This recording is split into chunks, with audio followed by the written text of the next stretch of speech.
Lotus Temple, Lotus Temple.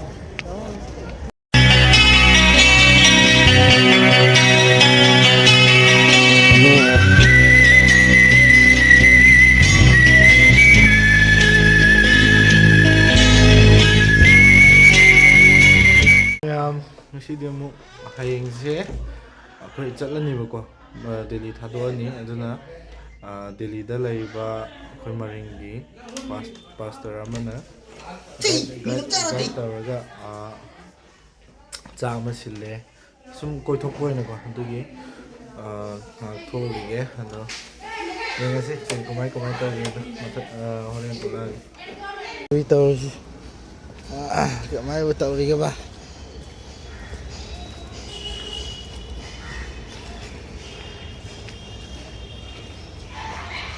mathang lại hôm có chơi ăn này đấy coi lấy tờ vào cái này hôm đi làm hôm này cái xin mang ra để đi tạt đấy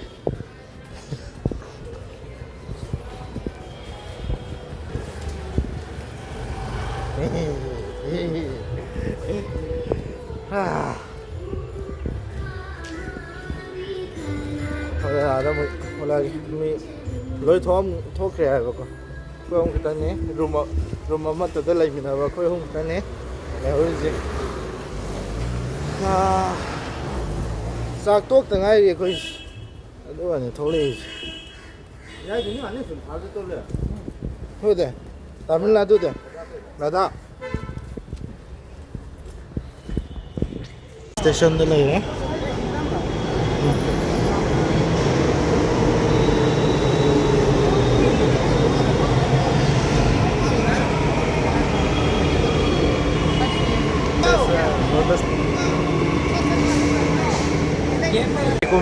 Lotus Temple yang buat soleh. Manung dari 5 đấy, nó to rồi đấy.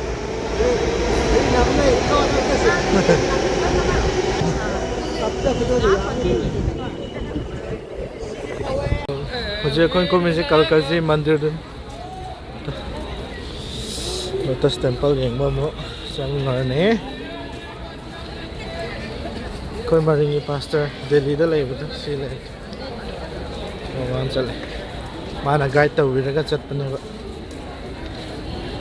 Orang sak orang ulang ya macam mana?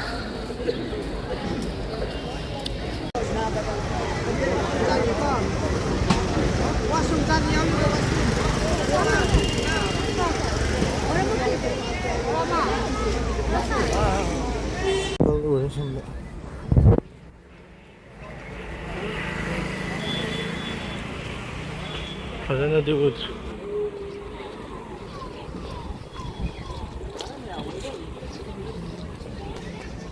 Mana dah selesai? Jalan mana?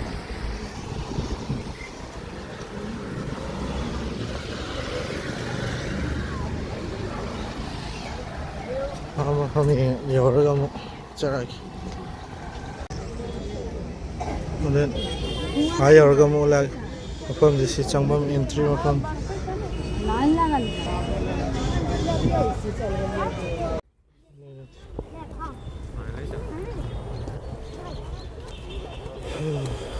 Lotus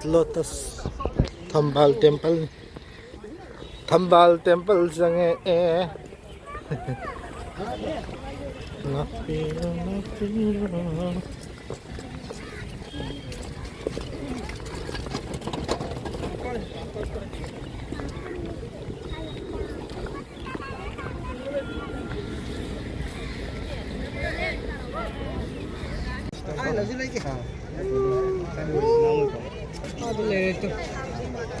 lấy đây Lotus Temple lấy đấy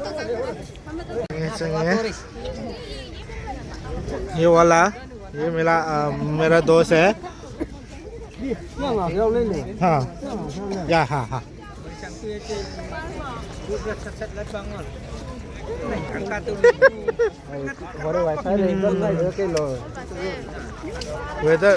weather se koi kuchu de yam chana weather ma oiba aduna sakse pungut utpase yadre kuchuna khara mamtak mamdagi mamtak oigraba mambadagi ko ngawdai nataba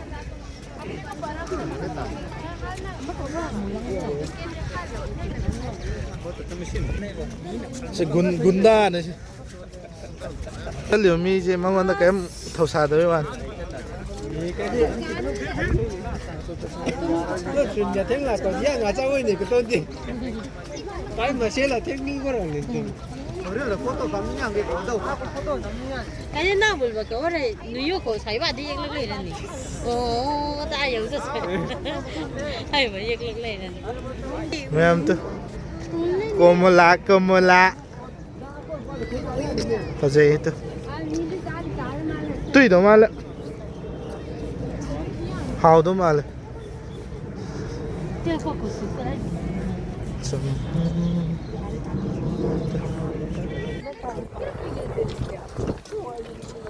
oh lotus khong là nét cái đầu đấy lotus khong là nét cái đầu đấy mẹ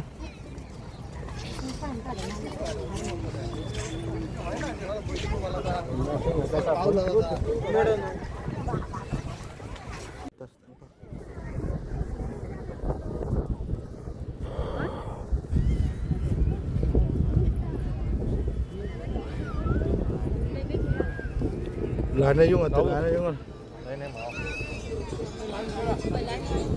lá này là lá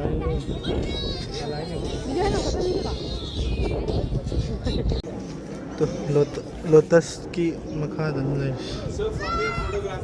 Lotus Temple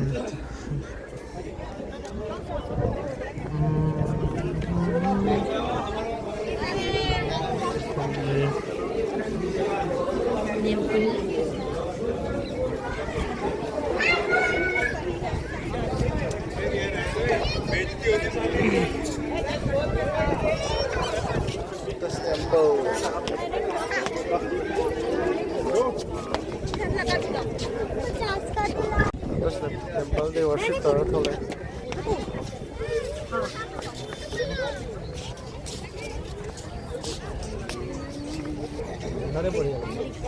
Foreigners.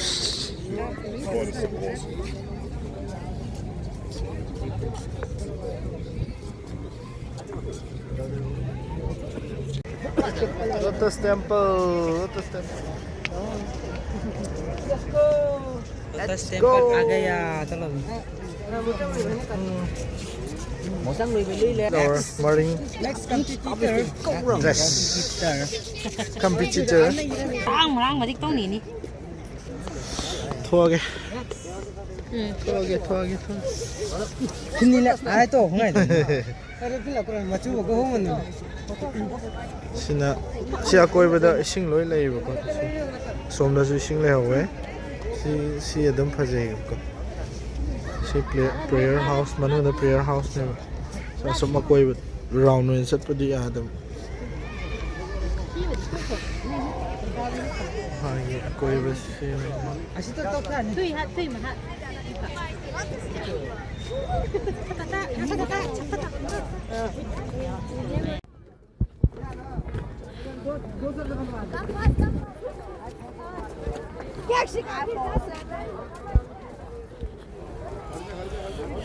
Hello, not this small phone.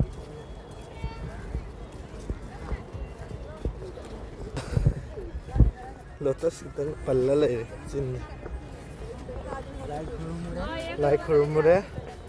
Rumalo photo session ama to thoe. Daga mo thole.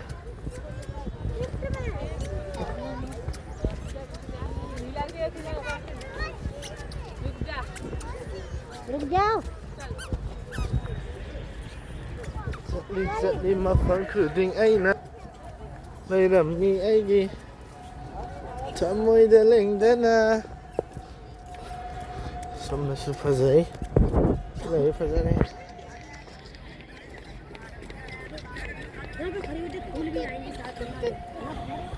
scenery am phá giấy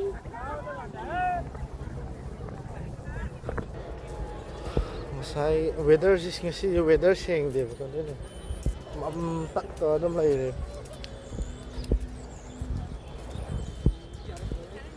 photo shoot. Foto sudah boleh. Here's photo shoot.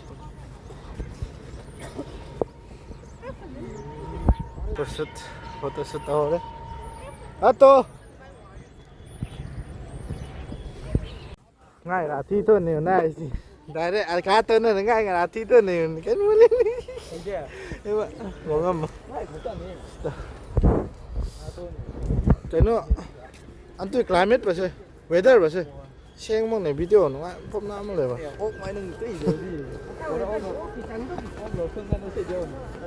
Anh chấp chặt ha, anh chấp chặt bạn lạ lạ.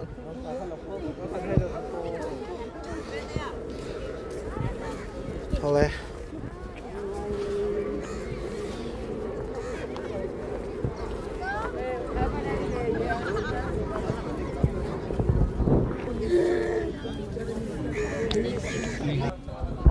Khôi bớt gai tàu đi ba, Pastor Maringi Echin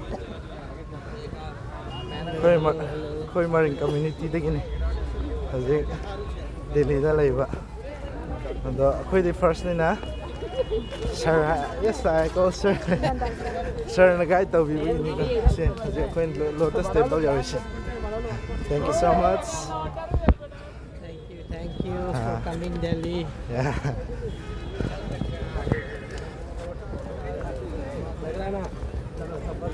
All of us are guided by our sir, Maringi Echin.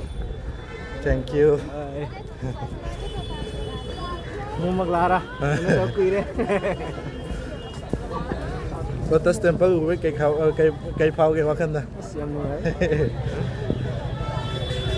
Ole. Exit gate rồi. Magnet, Delhi Monument Magnet. Magnet वाला magnet. Phone stealing is a selfie. Ultra stick. Nong ta với chị này đi. Nong kia này. Tôi mình.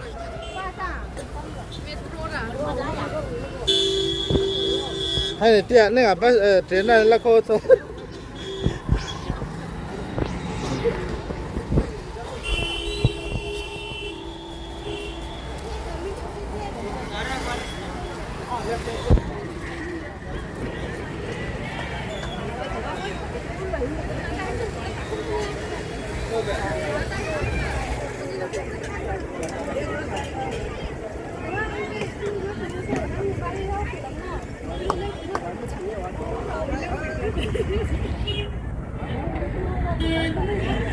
No. Training sa tamal mo linus. Training set paman. Maning dito.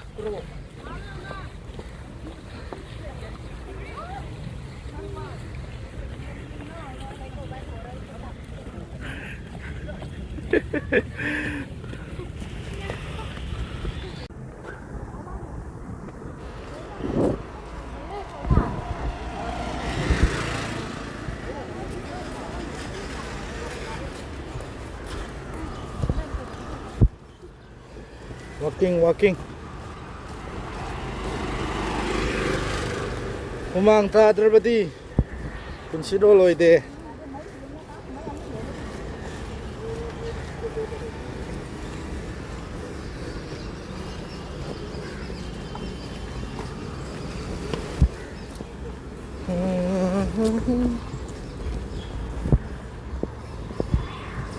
Lotus Temple trong ở đây đi. Masa keng cái đấy.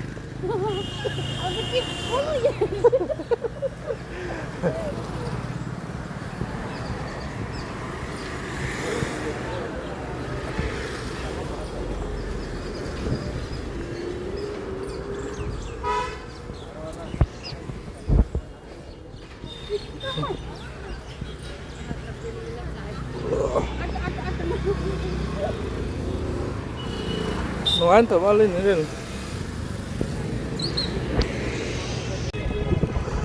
Xí lấy những đôi quay nè, Manipur đã lấy nè, hay là lớn, nó trỏ. Xí chỉ lấy những đôi này mà quên Manipur thốt từ. Overbridge mà. Uधर सीधी फंस जा रहे हैं. Nehru Place है. Screen card thang yêu của screen card. temper glass lagi kita loh. Ada tak launnya, ada tak itu tunggu. Cái sáng ngày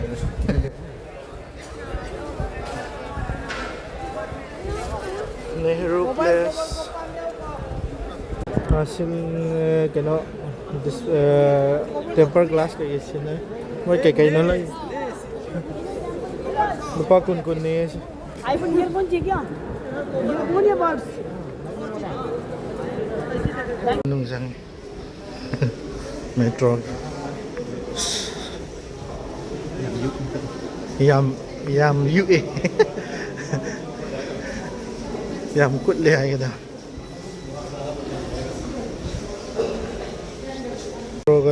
metro gari ngay metro gari Ada dua ya. Alang jauh nak.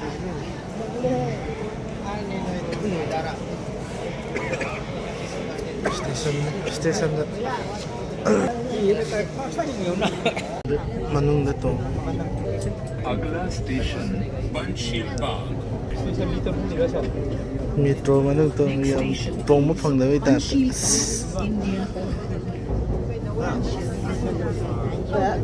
Yang lain sundo. अगला station है next station yang gì cô metro sẽ thứ yam yang gì cái gì đó con gì xong rồi yu thắt mà कृपया train और platform के बीच की दूरी का ध्यान रखें Maring macha ka le Please mind the gap between the train and the platform. cái gì đấy hình bớt thì bao abe ba kau to offer di khang de smart basket dan offer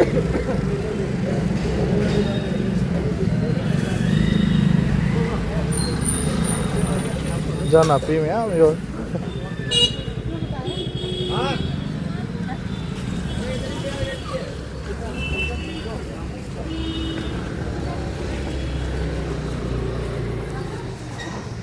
कहाँ जाएगा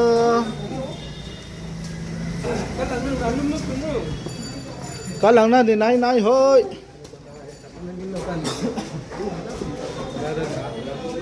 hỏi ra Hadara sele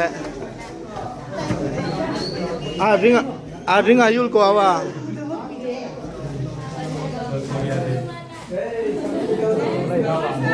who are you My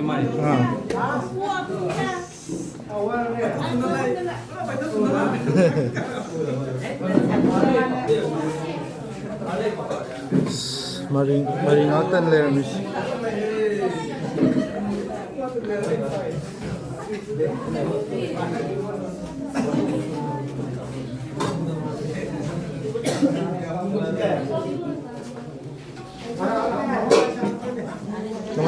nungai le kwa wa tao ya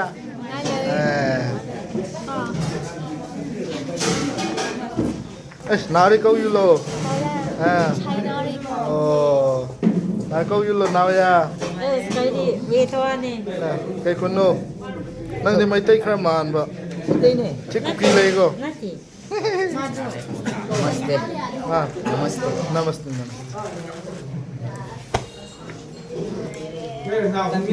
Tamil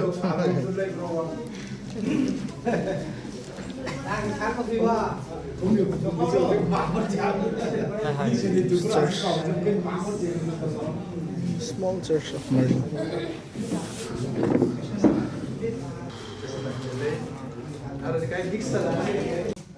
Bây giờ thì tôi mới xin đây khá là nhiều lại của tôi rồi hết qua taเลยprogram qua taเลยcái पैसा बने kilometre में नहीं यूं di puau hay le kai khal ke khal ko de to no re Delhi ra wa bini pastor pol bini ko ko hoino ki mul bi saksama master bi khal bi wa asnu re kai khale wa bai jali siram na ora tui kai wa man na ki bai sam be swa ro ga na le to bi si la be hay as ko ko hoino ki wa da ra to mul no yam da mul la to bi wa ra ya to ni church ni ha ni चांदनी में membership भी निकल रहे हैं कान तो मदद चल रहा है उनकी เนี่ยใครให้ไปสัมภาษณ์เลยแต่ทิ้งช่วยอยู่ดีมามันต้องขับเราเดินเลยกูรู้เลย thank you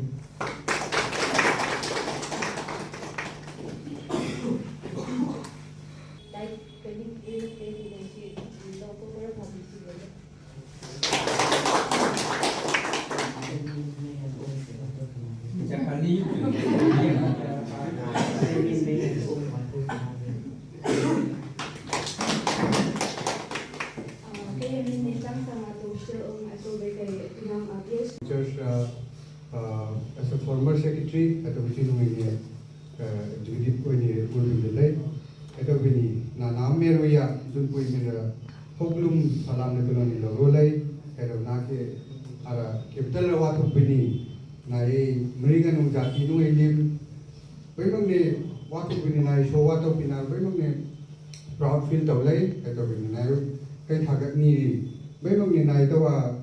Hilo, kung saan ko nagawin na alubin kay Kabina, ang first time hiway raw, ito bini. Hilo kaya, kung biniglay chando kaya si maniway niya siyo, pero nagawa ko mandi pimang, aragani, daw sil nara, ya itaw nara suyero nung kaya, wakal mandi mang niya, kamringan sa tinong limno ito bini, nani sacrifice ito bini, ito bini, showa ito bini, na namirya kay ni, the church si Rumbuchil bini, thank you ito bini.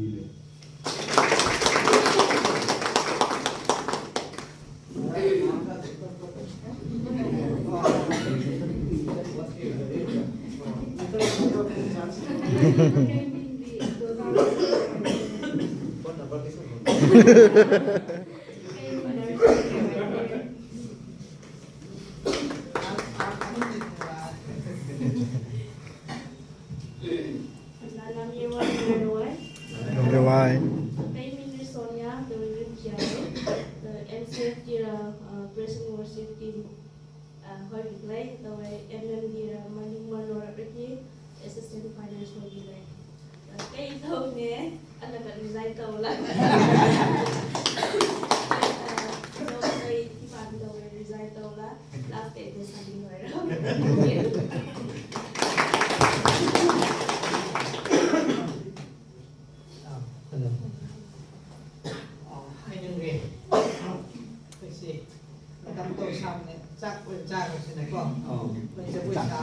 Sak lo warung tungguin. Si wari saja kita nak mengagar sak lo warung. Sak tu. Lu lewat. Kita ni boleh lap itu, muncul di senuai dengan ni. Ini lap. Sinawada ni hak rau ini si real tu terus. Real tu ni. Kan sana di situ si labu lo cari semua, nak tahu semua. Kayak si bibu kau dan tu yang nak jauh di mata luar. India Republic di lain ni headway. Surya na nung ni kayak Blue Sofa, ya Poland tu jadi headway pini untuk yang ni Palestine pini. Singsa ajar di tu ini, kau nak play, ini nilai journey yang mungkin kita bawa lagi, kan dulu ini betul ini, bawa ini minum matang lekan sampai buca, kaya kalbiku Kristus Yesus ini minum matang lekan sampai buca, amin, amin. Samtang tu pun le.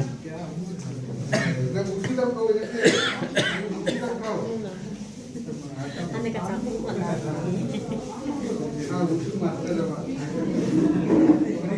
Mayang sak oi tre. Mading sak oi tre se.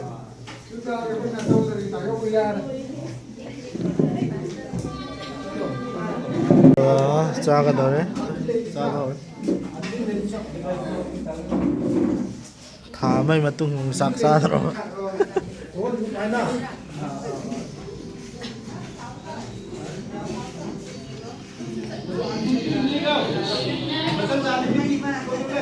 Phúc thần là cha gì cô? Manipur đấy lạc vấn đề hóa ra Manipur.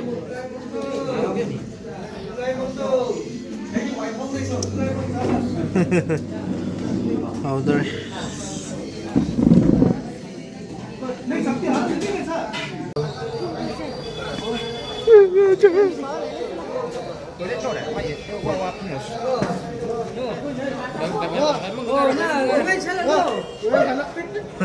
Train ngay metro ngay là đến thảo long à Ini là thôi đi lâu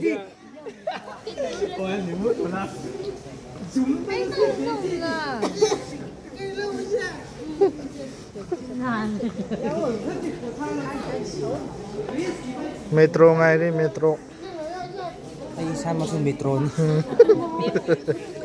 metro metro is meeting metro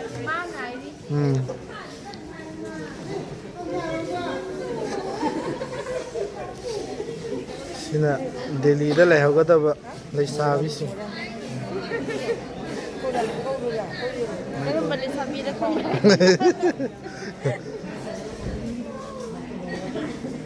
Sidi lai hoga tra Sida nungai si lewa. Okay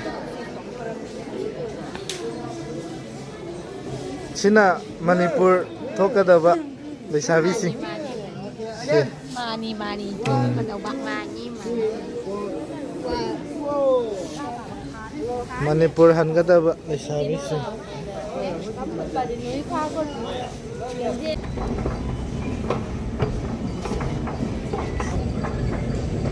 Porak tana tu soy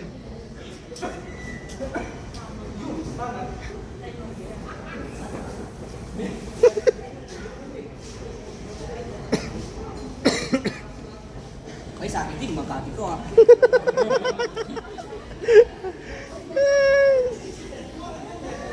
Salam.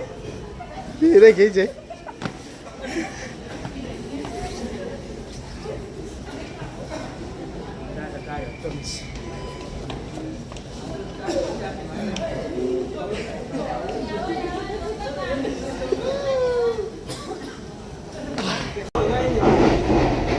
Sina dari koi karol bak yaw na ba satu. Sum nakra to.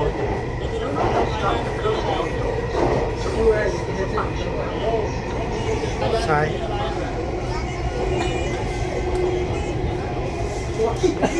Tare. Apan tara ta dar. Siyo re.